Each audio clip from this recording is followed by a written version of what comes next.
For this video guys, I would like to share with you this simple way how to make a fish pan. Ayan, papakita ko po sa inyo. Wala po yan sa plano. Ayan, mabuti pa wala sa plano kasi nagagawa pag nasa plano hindi natutuloy. Parang pag-ibig lang, pinaplanuhan. Hindi naging kayo, pero pag wala sa plano, naging kayo. Charing, hugot lang yun.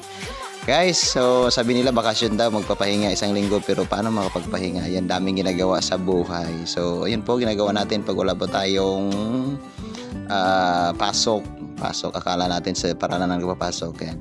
Pag ipagkaloob ng Panginoon sa atin na ayun, magbabiral po tayo at maraming manonood sa video natin at maraming followers, subscriber, ayan po, tutulong po natin yan. Pero sa ngayon, hindi pa.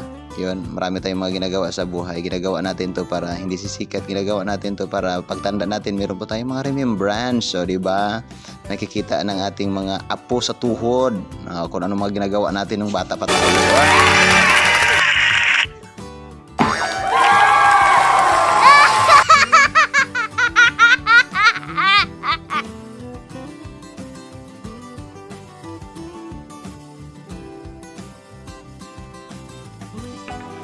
Malamang nabitin kayo sa ating vlog for today's kasi hindi natapos yung paggawa natin ng fish pan, pero malapit na yung matapos guys. Tinaniman ko lang muna ng mga gabi. Hanggang dito na lang po muna tayo kasi alis na ako at pupunta na sa next side. So kita-kits na lang po tayo doon sa next vlog ni Kuya Erwin.